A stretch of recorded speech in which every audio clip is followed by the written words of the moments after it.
А сега одиме со уште еден македонски аутсайдер. Од ова епизода со ново име, национален аутсайдер. Така е, Јелена. Уште едно продолжение од емисијата која го разбранува македонското ткиво и слично.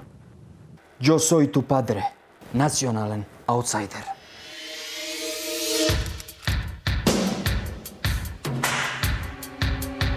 Еден репортер, еден соговорник, многу тони јаболка и вистина измеѓу сите нив. Ова е третата емисија на Национален аутсайдер. Емисија која што разбранува јавноста, народот и Вардар кој што време тече во... Само јавноста и народот.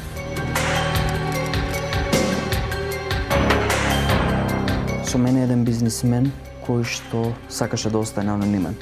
За прв пат во Национален аутсайдер користиме дупла заштита. Нели, позната ни е, господине, секоја сезона со земјоделците. Ова чудо кошта 3 денари по килограм на големо. Во Скопје ова чудо кошта 45 до 50 денари килограм. Дали мислите дека ова е фер? Така е. Знаете, вака кога одговарате ми личи као да Мира Дизел ви врши транспорт на јаболката до Скопје. Точно. Вие, со уште двајца, сте единствените купци на јаболката на Амазон. Ова е точно, дали ова точно, дали ова вистина? Токму така.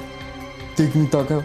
Велат дека имате српски фирми со кои што извезувате јаболка во Русија, затоа што Србија нели нема данок, Македонија данокот е 13%, што значи дека повторно имате некаков приход.